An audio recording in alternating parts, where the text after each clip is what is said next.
Ir žiūrėkite, tie gydytojai, kuriems schemą duoda kariškiai, KGB flangas, nes schema matyta, persekiodavo miniomis, aš jums papasakojau, mokykloje persekiodavo kariuomeniai, persekiojo miniomis, lakstė išskyrus mano Vilnius, jie buvo už mane, nes matė, kad aš teisingas žmogus.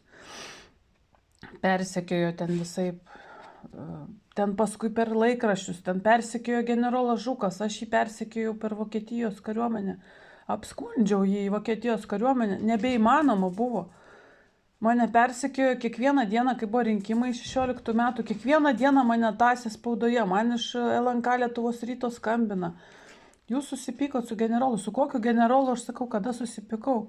Aš pacitavau 2015 metų vasario 27 Žuko interviu, kad jokios, pacitavau jį žodis į žodį, jokios Rusijos grėsmės nėra, jokie papildomi pajėgumai palei sienas nesutelkti ir jie ten visi išprotėjo. Tai aš dabar galvoju, vakar Baltrėnas pasakė, nėra jokios Rusijos grėsmės. Tai kodėl jie dabar neišprotėjo? Jie, jeigu teisinga turi duoti įvertinimą, jie ir turi sakyti tiesą. O štai 2019 teko važinėti į miško mokyklą mokyti šachmatus vaikus ir traukinį man žmonės papasakojo, kad ties Kybartais kurį laiką stovėjo tankai iš vienos pusės, o amerikiečių tankai iš kitos. Ir po to dar buvo teroro aktas, kai aš važiavau į Kazlų Rūdą, visi lakstė ir pasirodo, kad Rusijos traukinys nuvirto nuo bėgių ir paskui aš mačiau jį tempiamą.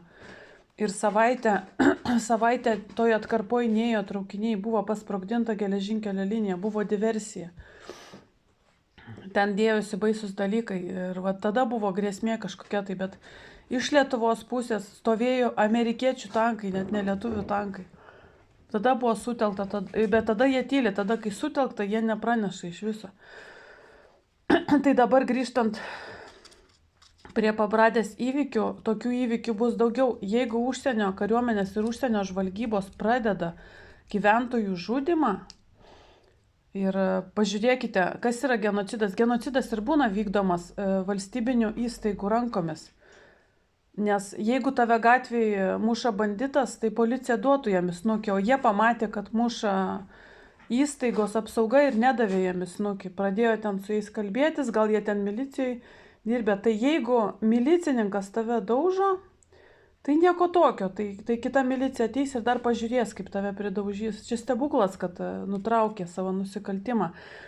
Bet patys jie nesugalvojo, nes įsivaizduokite, aš 3 kartus toj ligoniniai buvau ir ant 3 karto išprotėjo tas riebus susikišęs. Aš dar pastebėjau, kad riebus, kaip riebus tokie gydytojai būna. Kodėl jie nesilaiko dietos, kaip jie kitam gali išaiškinti.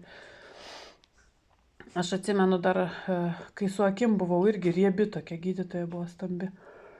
Ir mano gydytoja yra stambi. Jų yra nesveika išvaizda, bet jie gydo. Nesveika tokia kriaušės. Ten aišku, kad reikia kitur persirašyti, bet neaišku, kas kitur bus. Bet kad čia jinai dar irgi diriguoja, kuris slava Ukrainą prisikabinus diplomų, kad jinai Ukrainoje. Tai ne civilius gydė, aišku, kad prie karių buvo viskas aišku. Tai jeigu užsienio kariuomenės pradeda šitą žmonių kažkokius tai žudymus, čia yra genocidas, čia jau prasidėjo, suprantat? Jeigu prezidentas sėdi, kad reikia naikinti 5 koloną, tai pridurkai, kurie apmokinę žudyti, jie tiesiai ir supranta. Tai mes išsirenkam, ašgi balsavau už šitą Nausėdą, aš išsirenku Nausėdą, kad jisai išeitų į tribūną ir sakytų, reikia ir įsivardina, kas yra 5 kolona, tai gali būti ir Trumpo šalininkai. Jeigu palaikai Ameriką su jos prezidentu, tave reikia eiti užmušti. Ir tai sakoma iš tribūnų Lietuvoje. Ir paskui dingsta užsienio kariai, aš spėju, kad ten bus su dideliais rangais, paprastų negrobs, pagrobs su dideliais rangais, kad būtų atskleistos tapatybės. Greičiausiai sėdi komandosai, kaip ir Ukrainoje, kai buvo Kursko katilas, Trumpas pradėjo maldauti praleisti, nes ten sėdėjo labai aukšto rango kariškiai iš Amerikos. Tai čia irgi, ar nebus koks generolas, kad sėdi Pabradėj, nes Pabradėj dislokavusis yra diversantinė šita divizija UK. Ir Pabradėje apmokinami Ukrainos diversantai ir iš pabradės jie skraidinami daryti diversijų Ukrainoje. Ir visi viską žino. Ir dabar, jeigu čia aukšto rango, tai tada paaiškės, kas tokie sėdi, nes tokie pagrobimai ir yra vykdomi tokiu tikslu. Ir kitas dalykas yra siekiant atkeršyti. Jeigu čia Baltarusijos spec tarnybos, tai jos keršė. Nes aš be to ir kreipiausi, aš paskui galvojau gal ištrinti, aš be to ir kreipiausi rusiškai, kad turi įsikišti. Nes negalima žudyti gyventojų. Jeigu aš jau iš parduotuvės, man ištiko spaudimo smūgis, yra tos magnetinės audros, visur užsienį jau prie kardiovaskuliarinių ligų meteolabilumas pažymėtas. Ir jau vasarą ta nugydytoja, kur manęs nieko, nei vieno tyrimo nepadarė, pasakė, kad jinai žino apie tą meteolabilumą ir šitas priedurnis nuo saulės audrų pats savo psichiatrą išsikviečia, dezepamą vartoja ir ten tokie, man labai baisu, kai aš pamatau tiek pamišėlių vienoje vietoje, aš tada išeinu. Nes čia irgi čia kanclerį rėkauja į chorą bažnyčios, ten pamišėlės, ten normaliai yra tik tai šita vargonininkė, jos solistė yra oficialiai pamišėlė ir ten tokios pamišusios bobos. Ir aš paskui, kai padariau pertrauką, nebevaikščiau ir aš po to pagalvojau, ko aš ten jas visas kentėjau. Ir ten dar seserys tokios yra normalios psichiškai. O visos kitos yra pamišusios, jos būna slankioje mieste, paskui mane followina. Tai man kur followina, kur slankioje, tai yra nenormalus žmogus, jis neturi savo gyvenimo, jis slankioje. Tai aš suskaičiavau, kiek jų slankioje iš choro ir supratau, kad pamišėlių komitetas ir viskas. Tai kaip pamišėlių koncentracija, tai geriau nedėti. Tai va, tai čia viską pasakiau. Čia dabar tenka padėkoti, kad visiškai neremėt ir boikotas. Ačiū labai. Kaip sakiau, kitus darbus pradėjau dirbti, tai kiti mano darbai, tai aišku, kad daugiau pinigų duoda. Tai labai gerai pailsėsiu. Dar čia įdėjau tą seną video, tai jis užgeneravo YouTube'ės pinigėlių, čia galima buvo nieko nedirbti. Buvo naujienų feed'e. Aš nežinau, kaip ten patenka į naujienų feed'e, ar kažkas sumoka, ar pateko. Telefone atsidarai naujienas ir mano video pateko, tai žmonės labai gausiai žiūrėjo. 6000 peržiūrų į dieną kanale, tai labai gerai. Tai va, čia stengiasi, suki tos pranešimus, stengiasi nežiūrėti, stengiasi juokinga. Ir pagalvojau, Dievas kaip įdomiai veikia, sudaužė mane. Vakar tai su gera nuotaika labai, nes manęs nenugalės. Greičiausiai mes nugalėsime juos. Aš manau, kad mes nugalėsim. Nes aš esu Baltarusijos subjektas, aš esu kilusi iš Juodųjų Radvilų. Beje, aš ir radau Klimo knygoje, kad taip ir vadindavo. Ne Dubingių ten, ne kokiom nesąmonėm, o juodaisiais ir rudaisiais Radvilom. Aš irgi taip vadinu. Aš esu kilusi iš Juodųjų Radvilų, mūsų pilis yra Baltarusijoje, mūsų tėvonija yra Baltarusijoje ir Baltarusija tiek gina lietuvius, kurie nenori šito siaubo, kad čia užsienio kariuomenės, Amerikos batalionai, UK diversantinės pajėgos. Pas mane kaime sėdi tas lėktuvas, kur jeigu nufilmuoju, tai žiūri baisiai, nematė. Sėdi čia tos UK pajėgos, visur UK pajėgos. Tai palaukit, o jeigu UK ateis, tai čia ne okupacija, tai čia viskas normalu, taigi čia svetima yra valstybė visiškai, absoliučiai svetima. Ir dar jie jaučia priešiškumą mūsų kilmingom giminėm. Jie priešiški. Jie ir Romanovams yra labai priešiški. Jie jų negelbėjo nuo Lenino. Ir jie Gediminaičiam labai priešiški. Ir dar sėdi Estijoje tanke. Tai atsisėsti princui į tanką, tai čia nereikia jokių žodžių. Čia yra labai aiškus pareiškimas, ką jis sėdėdamas tanke tą padarė. Nes ir Grybauskaitė sėdėdavo ant tanko ir Nausėda sėdi tanke. Kad jie visus mus nugalės. Tik jisai gerai, kad Lietuvoje matai bijo atsisėsti tanką, Viljamas, tai jisai Estijoje atsisėtų. Nes Lietuvoje netoli Baltarusija dar, žinai, koks Oriešnikas netyčia pro šalį praskristų. Gali net laikyti nervai baltarusam, jeigu Viljamas čia su tanku pabradėje atsisėstų ir pradėtų aiškinti. Net laikytų kam nors, žinokite. Nes jie žino savo istoriją. Baltarusiai geriau žino istoriją negu mūsiškiai. Mūsiškiai klėdi nesąmonės. Mūsiškiai aš jau jum atskleidžiau. Deda plokštės ant kapų, išsižada tėvų senelių, išsižada paveldo, nusigriauna senovinės sodybas. Vokietijoje 13 amžiaus miestai stovi mediniai. Nusigriauna senovinės sodybas, statosi chalupas baises, trinkelėmis išsideda kiemą, loja, pyksta ant gyvenančių ūkiškai, rašo skundus. Aš dabar iš viso gavau tokių komentarų, kad taip, tai mėšlas yra auksas. Mėšlo turiu seno. Nes kadangi skundikai sėdi, taip ir gavosi, kad neįmanoma buvo išsimiešti, taip ir yra maišuose. Vis galvodavau, kaip čia pradėti prekiauti. Va, žmonės jau vakar paprašė. Pažiūrėkit, žemės ūkis sunaikino, Lietuvos ūkininkai mėšlą perka iš Olandijos. Ar jūs rasite durnesnius žmonės, kurie patikėjo, ar anglai atsisakė žemės ūkio, ar amerikiečiai atsisakė. Los Andžele, kai vyko Wildfires, palisaduose žmonės augina ožkas, avis ir vištas. Ožkų didžiausia banda, tuose palisaduose ganosi. Niekas neatsisako to žemės ūkio. Amerikai baisinė krizė dėl kiaušinių, nes taip, o palisaduose matėme, kad tose sodybėlėse, nes niekas negali uždrausti tavo pievą, tavo upelis, palei upelį ganosi ožka. Niekas negali ten uždrausti, o čia vieni kitiem uždraudė, vieni ant kitų skundus rašinėja, net kaime, ir aš atsimenu, kad veterinarinė vos neapsiverkus manęs maldavo kaimo teritorijoje atsisakyti ožkos. Sakė, gal jums nereikia, gal jūs atsisakykite. Maldavo manęs. Sakiau, kad man reikia. Tai reiškia, žmogus, kuris išlaiko prigimtį, išlaiko tradicijas, išlaiko ryšį, šitai šaikai nenormalus. Tai ta šaika, ta visa, kuri nusitraukė tradicijas ir sakė, čia mes tapsime naujaisiais, tai jie yra nenormalūs. Jie tapo kažkokiais tai salos čiabuviais, okupantais, savo pačių žemės okupantais ir išnaikins. Jie, jeigu pamato, kad senoviškai žmogus masto gyvena, tai viskas metasi ant jo. Aš nepamiršiu, kaip šeštadienį manęs metėsi ir norėjau užmušti. Tai aš labai sveikinu visokias akcijas, atrakcijas ir jų turi būti kuo daugiau, nes jie tą paruošia yra mums. Jie paruošia mums, kad mes dinginėsime, mes būsime rasti grioviuose. Be to, 2 kartus iš eilės ištiko nenormalus spaudimas, užėjus ten pat į Rokų Maksimą ir į Rokų Kopsą. Ir tokie spaudimai nebūna natūralūs, greičiausiai visur pripilta jau yra chemikalų. Nes tu taip gali padaryti. Nes visa schematika ir sugalvota, kad mane atveš ir tada sumuš, aš pradingsiu, tai man tokio spaudimo nebūna. Aš maščiau, kad abu 2 kartus pastaruosius buvo spaudimo šokas užėjus į Maksimą ir į Kopsą. Kopse tikrai labai keistas kvapas. Ir tenais tu negali ištirti, kas per kvapas, nes jie prekiauja visokiom statybos medžiagom, chemikalais ir tu laisvai tokiai parduotuviai. Gyvsidabris turi salsvą kvapą. Ir gyvsidabris gali sukelti šitokį spaudimą.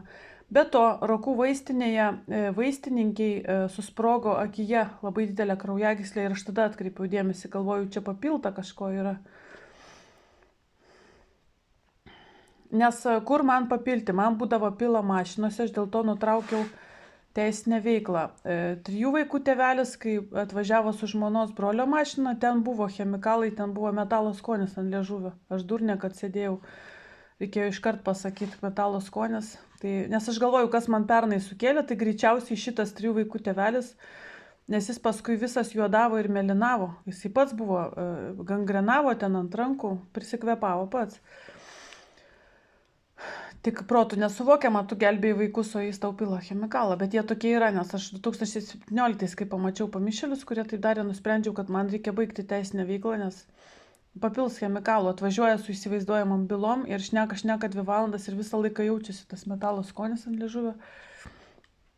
O pūlinė akį susprogdino, tai mane iš šachmatų varžybų vežė buvęs kriminalistas ir visas 2 valandas buvo mašinoje labai baisus kvapas ir metalo skonis ant liežuvio, o išlipti nebuvo kur, mes autostradai važiavom. Aš turėjau tik tai 10 eurų, o reikėjo išlipti iš tikrųjų.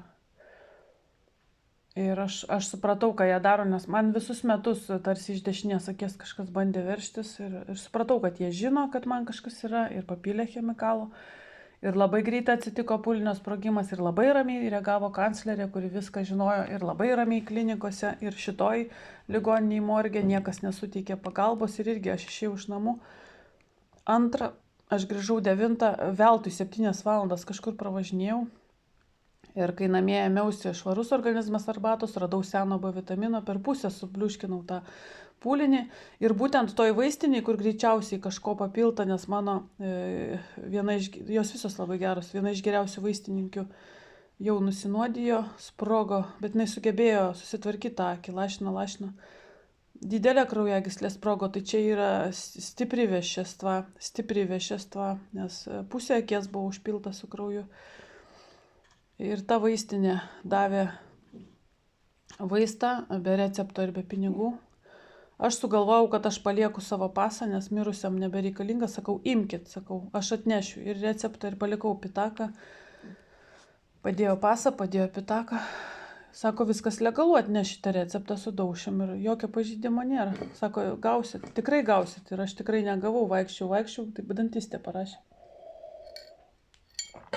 Ir sumušti su milicija, Rokų ambulatorija jau gavo nurodymą 22, o 21 ta kaliausė, kur čia visi pasibaisėjo, tai jinai jau po žeme, ten jos ir vieta iš tikrųjų, o ne senelių ir ne jaunimą marinti. Aš jai nelinkėjau mirties, jai buvo 60 metų, jinai pati nusprendė, kažką savo pasidarė, galą greičiausiai pasidarė. Jie gal bandė apkaltinti mane, aš ten turgui per -15 sėdžiu su tuo, galvojau, kad to pūlinio nebėra, bet jis ir sukilo po to, kai man policija atėjo, sako, čia narkotikais kažkas prekiauja. Ir aš pagalvojau, Dieve, norėjau man narkotikus pakišti, suimti, išvežti. Ir aš tada labai paėmiau širdį ir man sukilo pūlinys ir niekada nebepasveikau daugiau nuo 22 sausio 30. Už tą mirusią jie taip, nereikia pabelsti. Geriau man yra. Aš geriu dabar tos berberinus, kardiceptus visus. Tai va visa ta apžvalga tokia ir ta pamišėlė rašė į sistemą, kad aš agresyvi, filmuoja telefonu. Aš nepraėjus mėnesį po to pūlinio, man dar jis kilo. Pūlinys, žinokite, galvos srity labai slopina.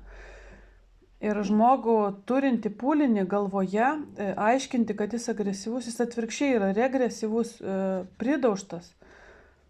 Aš nežinau, kaip aš nuo tų bepročių ten pabėgau, ašgi nepabėgu. Aš vakar reikėjo mešliuko atnešti klientui. Aš bėgu tais tokiais pristatomais žingsniukais, man reikėtų treniruotis, bet aš bijau, nes spaudimas pas mane.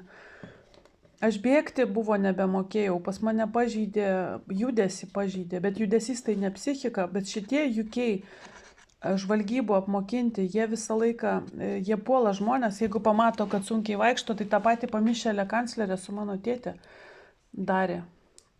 Nes jam ta ranka atsimetinėjo ir judesys blogėjo jau seniai. Ir aš atsimenu, ką jinai sakydavo, pažiūrėk, jisai visai išprotėjo, jisai nepaina. Jisai išprotėjo, nes nepaina. Ėjimas ir psichika absoliučiai kitose vietose, bet jos yra šalia. Jeigu tu žmogų labai pulsi ir nervuosi, pradės tinti tenais tą psichiką ir pradės spausti tą judėjimo centrą ir gali atimti judesį. Ir jinai tą su juo darydavo. Jinai atvažiuodavo, tą pamišėlę kanclerę, iškoliodavo jį labai baisiai ir jam atimdavo ranką. Aš labai gerai atsimenu. Visiškai negalėdavo valdyti rankos. Tėtis mano kentėjo seniai, tik labai slėpė savo visą negalę ir niekada neturėjo neįgalumų. Slėpė visai pats, kaime tas malkas nešiojo viską ir labai buvo sveikas kaime. Riebus, 90 virš kilų svėrė. Ir riebus net buvo, net kartais bado dietos laikydavosi, nes mėgo pavalgyti. Linksmas visą laiką, čia yra jo nuotraukos su šuniuku, mūsų amžinatilsį, linksmas. Dabar viskas labai baisiai. Tai jeigu šita sušikta spectarnyba yra pradėta naikinti, kuri čia okupavus Lietuvą, tai čia yra labai gerai, nes jūs nesuprantate, kas mus yra okupavę. Jūs vis ten sakot, mes rinkimus naujus padarysime. Tai pažiūrėkit, Šakalienė ar Monika Navickienė ar Gabrielius Landsbergis, kuo jie skiriasi? Ar Kasčiūnas? Nieko. Ar Rasa Juknevičienė? Tai yra ta pati šaika, jie tuos pačius tekstus varo ir viskas. Rusai priešai, reikia gintis.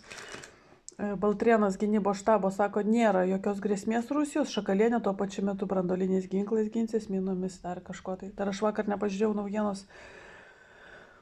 Buvo, kad Rusija atseit pradėjo provokacijas informacinės dėl Lietuvos minų. Nu tai jeigu užminuos pasienį, tai aišku, kad civiliai žus, nuo minų visą laiką žūsta civiliai. Tai dar nežiūrėjau. Nes vakar aš dirbau savo darbus. Tai turiu aš tos savo darbus. Ašgi sakiau, jei nereikia informacijos, jei patys labai esate gudrus, jeigu jums tas UK šitaip vadovauja, ir vadovaukitės, ir nežinosite, tai jau